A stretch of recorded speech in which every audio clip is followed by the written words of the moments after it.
Good afternoon, sir. Good afternoon, Manisha.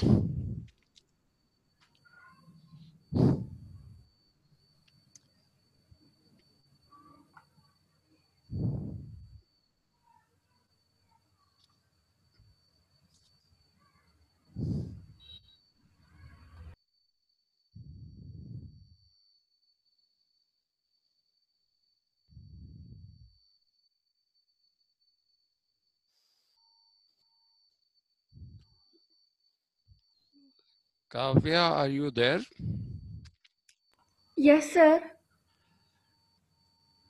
Uh, so our unit 3 is Tiruvalluvar, Kabir and Vemana. Mm. And unit 4 is Basava, Barni and Pandita Ramabai. And what is unit 5? Do you have that with you? 1 minute, sir.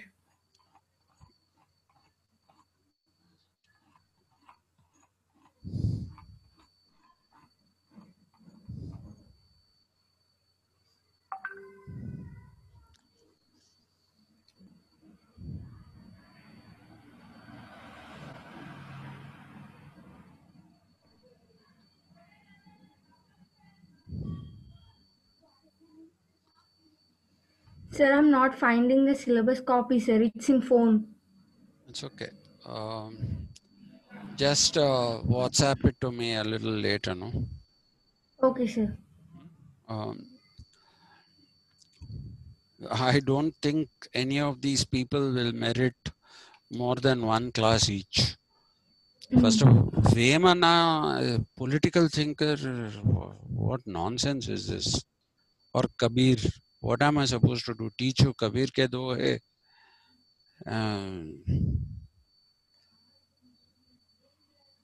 I think in unit 5 you have Nammalwar and God knows, all kinds of people. The Bhakti movement and...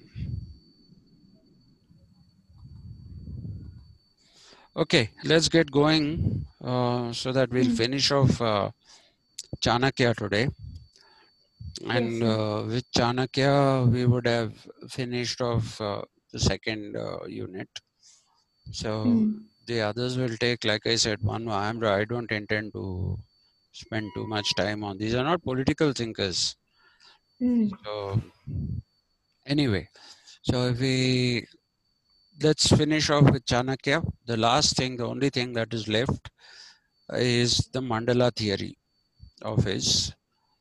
Okay, and again, like I said while I was teaching the Saptanga theory, that there is there is an argument that you know, the Mandala theory isn't exactly Chanakya's creation. It is something that was in existence before, but it is ascribed to Chanakya. That's what some people say. But there is no proof as to where this Mandala theory existed prior to Chanakya. So, because of the fact that there is no proof of it, we will have to take the Mandala theory as Chanakya's own.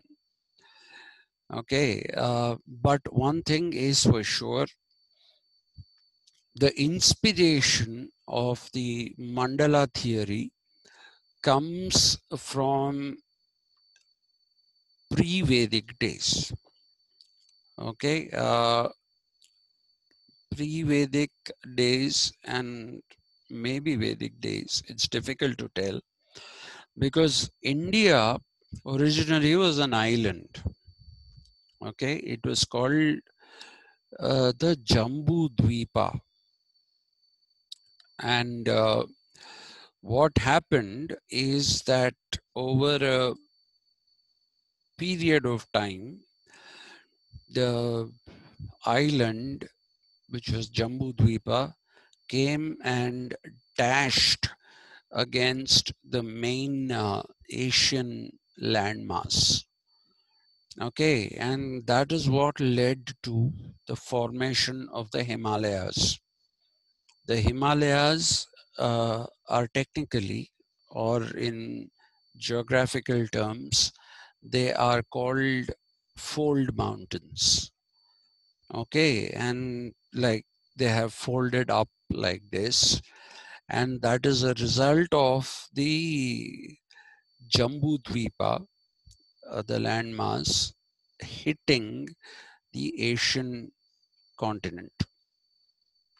Okay, and this is not some stupid theory, because even today, if you go to areas such as Ladakh, Leh, if you go to those areas, Tibet, you know, you will find a lot of seashells and things like that.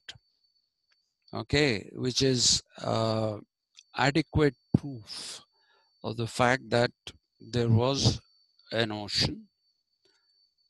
What the ocean must be what we call the Indian Ocean today. That's one of the good things that the Britishers did. They picked up this part of that ocean. No other ocean is called after a country.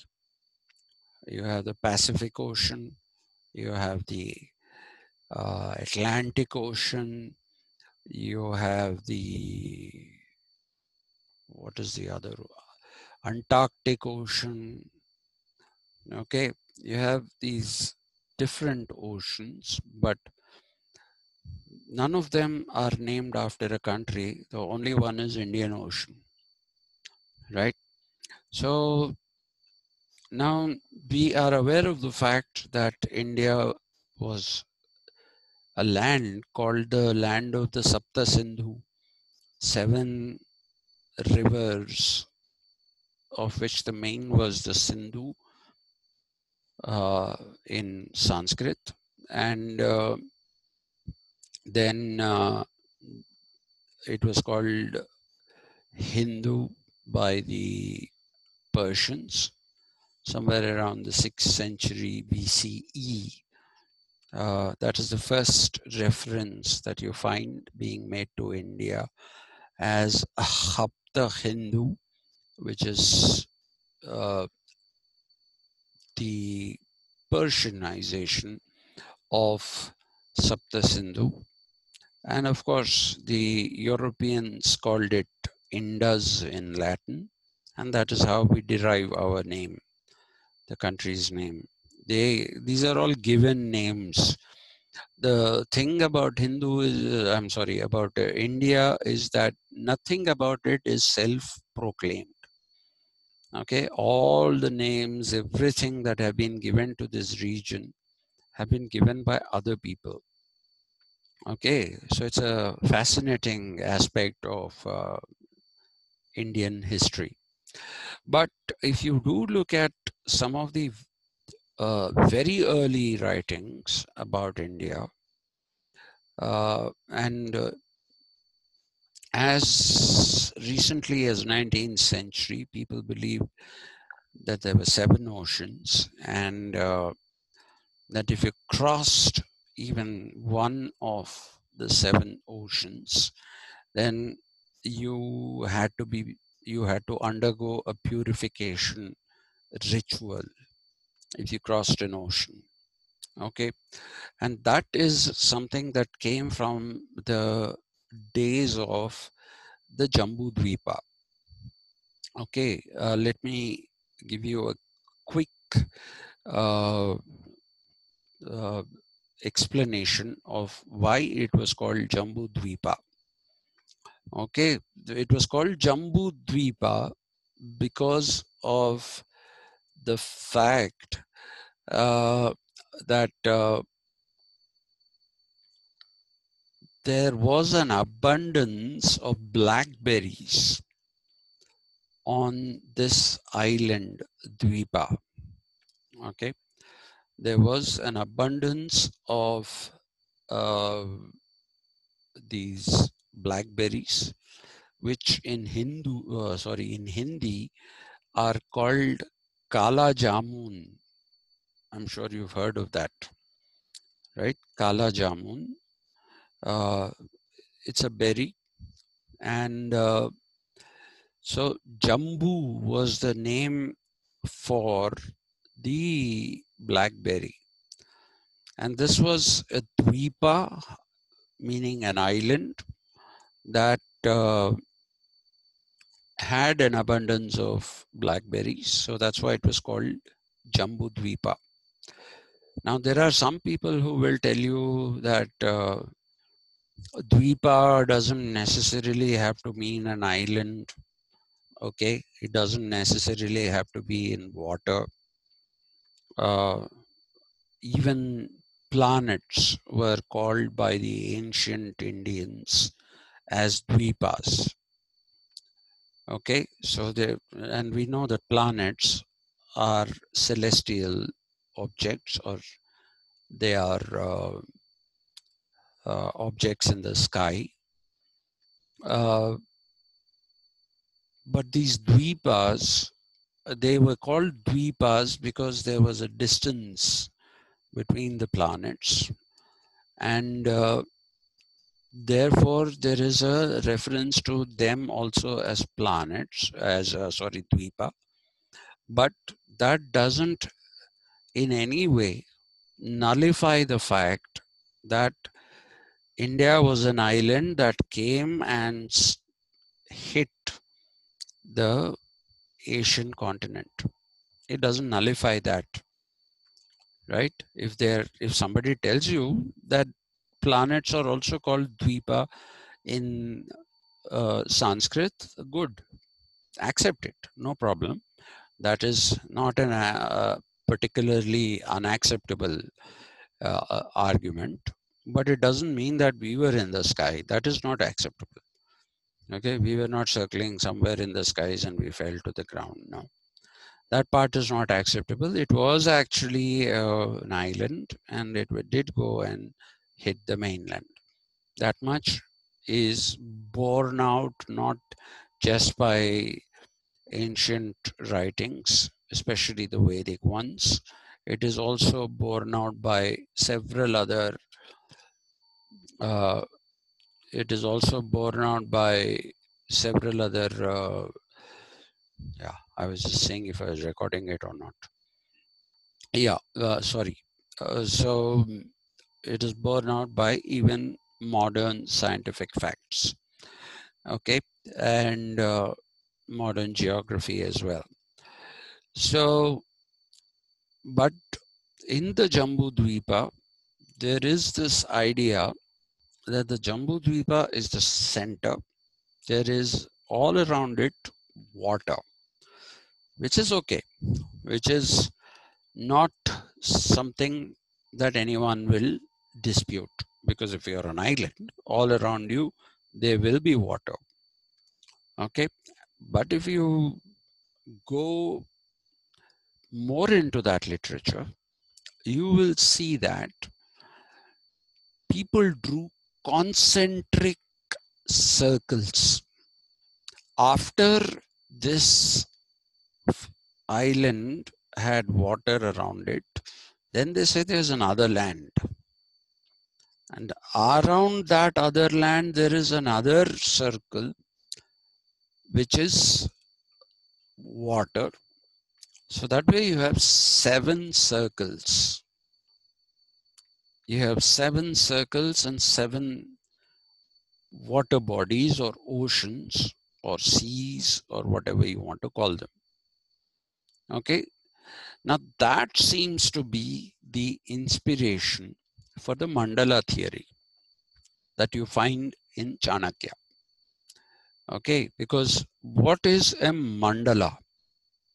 In Sanskrit, the word mandala means something which is round, or that which is circular. Okay, round or circular. So what Chanakya was trying to do uh, is create a theory wherein you will have a certain kind of statecraft, and this statecraft will be governed by certain principles. It is not something which is arbitrary. Now, some people will give you the example that Chanakya's Mandala theory is not an example, an argument, is to be understood as his foreign policy. Okay, because it seems to involve not matters of internal administration, but matters which are of matters that basically are pertaining to how to deal with other kings and their kingdoms. So Chanakya apparently represented this in a circular fashion. So some people will say the Mandala theory should be understood as foreign policy, which is perhaps stretching imagination a bit, because uh, foreign policy and all these are very modern constructs. Just because it has something to do with neighboring kingdoms, it doesn't necessarily mean that it is some kind of a foreign policy. It is some kind of a system of governance that he's talking about, wherein we do look at a certain kind of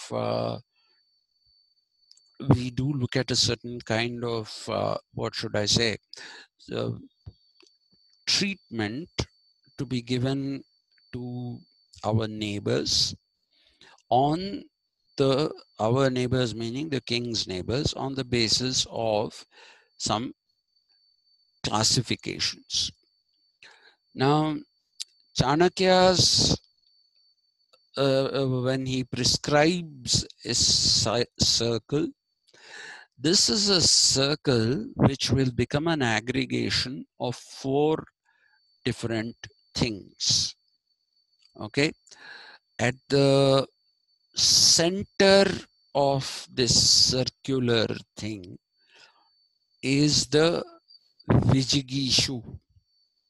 Okay, don't use Swamin, don't use Raja, please use Vijigishu, Vijigishu, Vijigishu.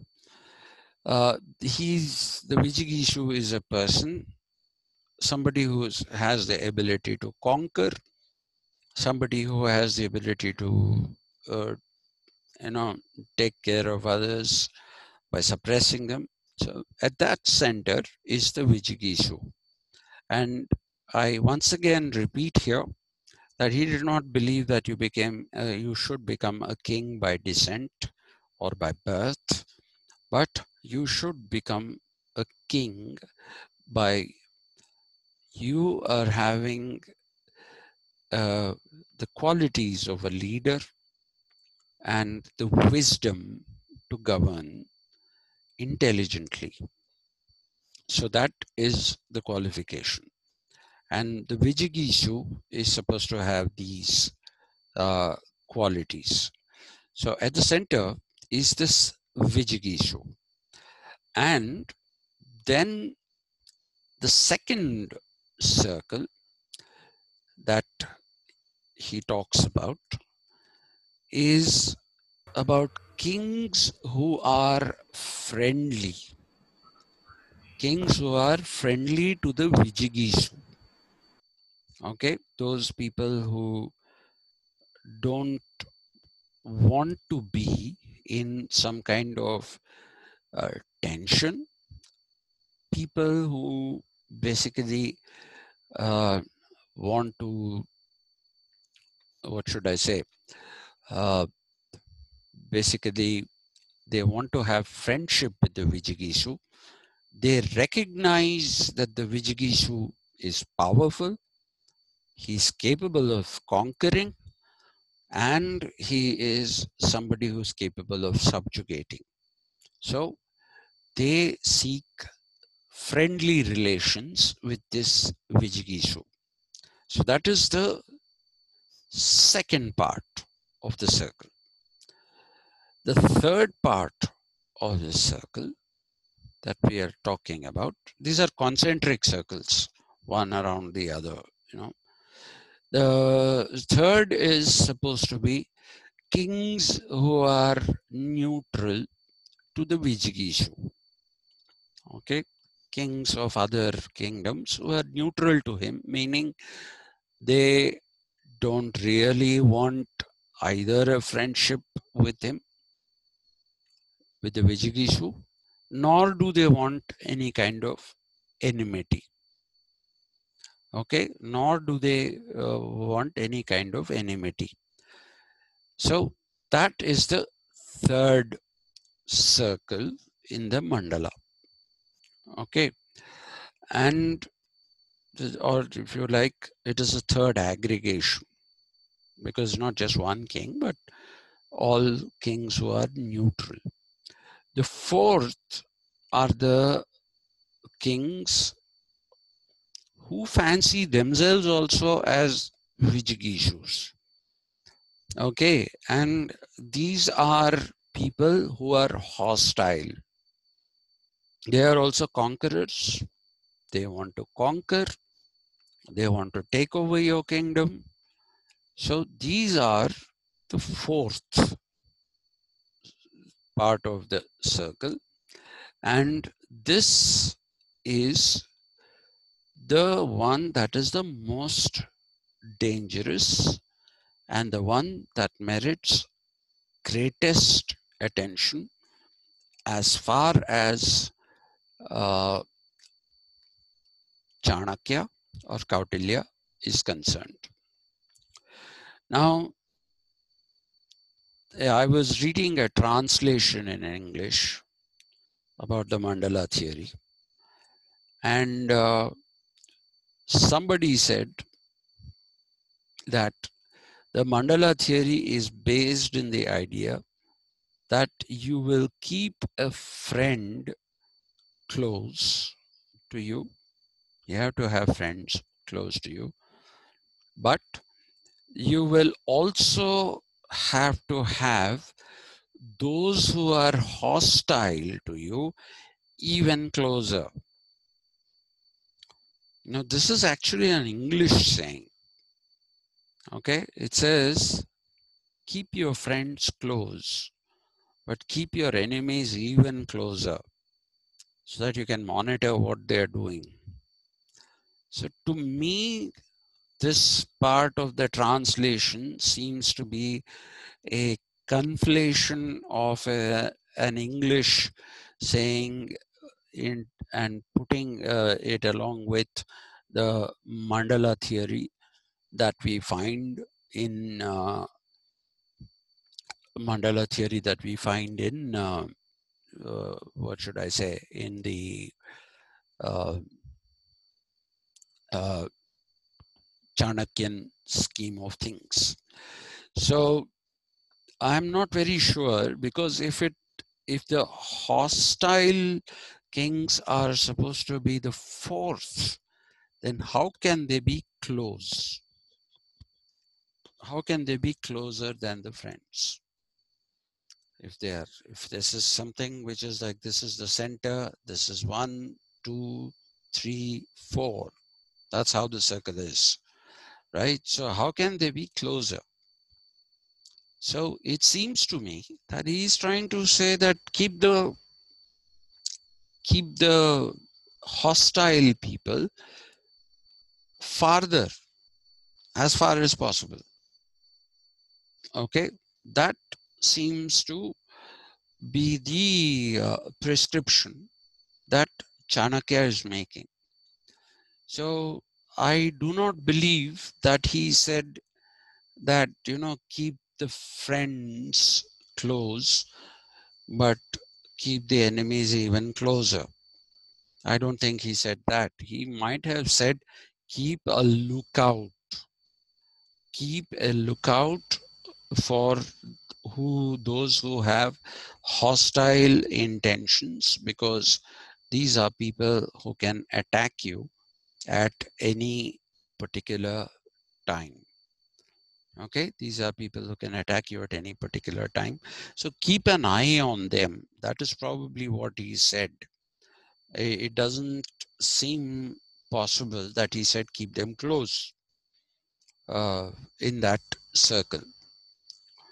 Okay, so let's reject that idea and just say that he probably meant that let's keep a close eye, or the king, the Vijigishu should keep a close eye on, not a close eye, what am I saying? Should keep him in his eye contact kind of a thing, so that uh, they basically, uh, don't become a threat to you. I'm a little sorry. I'm very disturbed. I just got the news just before the starting of your class that my neighbor passed away, and these things upset me a lot. Okay, so I'm sorry. I'm not able to do this job properly, but I thought I should finish it before I go. Uh, so, um, so apologies about, being slightly distracted. I'm sure you noticed that I'm a little distracted. Uh, Death affects me in various ways. It unsettles me, and the fact that I have to go after this class and see him is something that I'm not looking forward to, but it is something that I have to do because he was a good neighbor. Anyway, so in the Mandala theory, if there is a foreign policy component, we will call it a foreign policy because he's talking about, he is talking about how to deal with other kings. So let's say there is a foreign policy component, though not in the modern sense of the term. This particular policy that he is advocating has 6 limits or limbs. What am I saying? Sorry. 6 limbs or Shashtanga. Okay, Shashtanga. Shashta, Shashti is in Sanskrit 6. Okay, Shashti is 6. So please don't confuse this for Sashtanga. Sashtanga is where all your 4 limbs touch the ground and you prostrate in front of either a god or a wise person or a divine person or one's own parents. Okay, so that is Sashtanga, which is where all your limbs are on the ground along with your forehead. That also has to touch. Please don't confuse Shashtanga with the Sashtanga. That is a very different thing. Shashtanga are 6 things that he advocated as possible, uh, uh, not possible, as the limbs that of dealing with people. So what are these Shashtangas? The first of the Shashtanga, people will tell you that Chanakya wanted an elaborate system of spies. He advocated an elaborate system of spies and that he was a warmonger. But if you look at the Mandala theory, that is not what you get as that's not the impression that you get of Chanakya. For him, among these six limbs or this Shashtanga, the first and perhaps the most important is Sandhi. Okay, Sandhi, Sandhi. Now, in language, we do have this whole idea of Sandhi, Swara Sandhi, Aswara Sandhi, Visarga Sandhi. Okay, we have all kinds of the linguistic Sandhi is not what we are talking about here. Sandhi here is making peace. That is what you should remember this as. Okay, or keeping peace. Now, Kautilya or Chanakya believed that you should have peace and tranquility, and only then will the kingdom flourish. And therefore, he advocates the signing of various treaties, okay, friendly treaties with other kingdoms, especially with those which are powerful.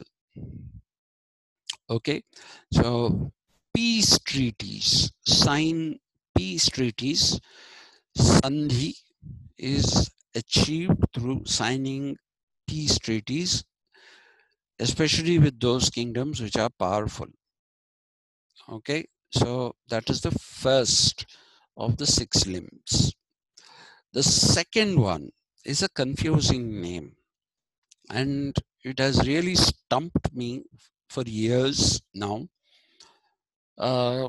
It's called Vigraha. Okay, Vigraha. Vigraha. Vigraha normally to us is something which is in the nature of a sculpture. Okay, you say Demuni Vigraham. Okay, but he uses Vigraha in a different sense, and apparently in Sanskrit it also means pursuing hostility. That also, I believe, is the one of the meanings, and it becomes the opposite of nigraha, which is written with an N. Nigraha is restraint. Okay, nigraha is restraint. Vigraha is pursuing hostility. Okay, who are you pursuing hostilities with? You are pursuing hostilities with somebody who is weaker. Okay, somebody who's very weak or not so very strong. You follow this so that you can conquer that person's territory and do yourself justice as a Vijigishu. So this is the second one, which is attack the less powerful, those vulnerable kingdoms and kings. The third one is called asana. Write it with a capital A, S-A-N-A. On top of the A, you have to put uh, an accent, a line, which makes you read that as not asana, but asana. What is asana? Asana is basically sitting. It's a posture, right? And what he means by asana is that you have to be neutral with kings who are your equals. Okay? Do not go and try to fight. Do not go and fight. If they are very powerful, you have Sandhi. If they are weak, Vigraha. But if they are your equals, then follow asana, which is being neutral yourself. Okay? Don't try to get into any kind of confrontation or friendship. That is why it is neutral. Then the fourth thing that he is talking about is yana. Ya again with a line on top. Yana. I think you're too young. There was once this item dancer in films whose name was Yana Gupta. Okay, so, and she was, funnily enough, she was a Czechoslovakian. And anyway, Yana is posturing, showing your aggression to put fear, okay, to put fear into another king.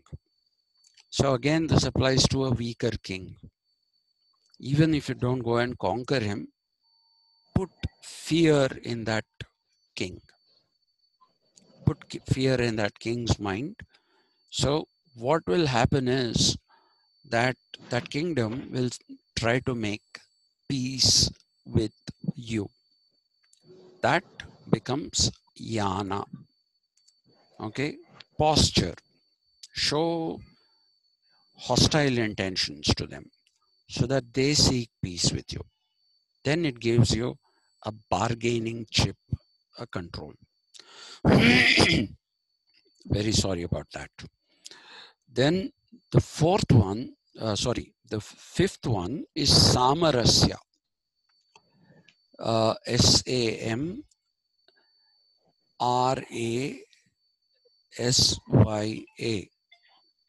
Samarasya is seeking protection from a powerful king against another king. That is samarasya.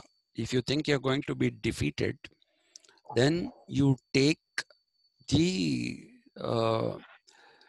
you take the help of another king in who will protect you, which is what India did when it looked like America would side with Pakistan. India immediately went and signed a friendship treaty with the then USSR as protection. Okay, so that is samarasya. Then this is the fifth one, samarasya. The sixth one is dvaiti bhavana, okay, which is seeking peace with one king to pursue hostilities with another king. Okay, this is dvaiti bhavana. Two things are there. Dvai is two.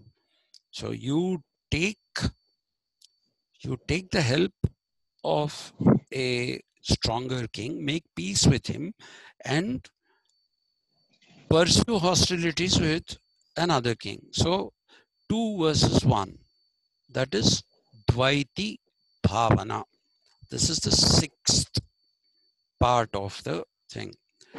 In this itself, there is also another one called Parshingraha, Parsingraha, which means attacking from the rear. Attack from the rear if you can't win from the front. That is what it means. Parshingraha. Okay. This is a part of the Dvaiti Bhavana.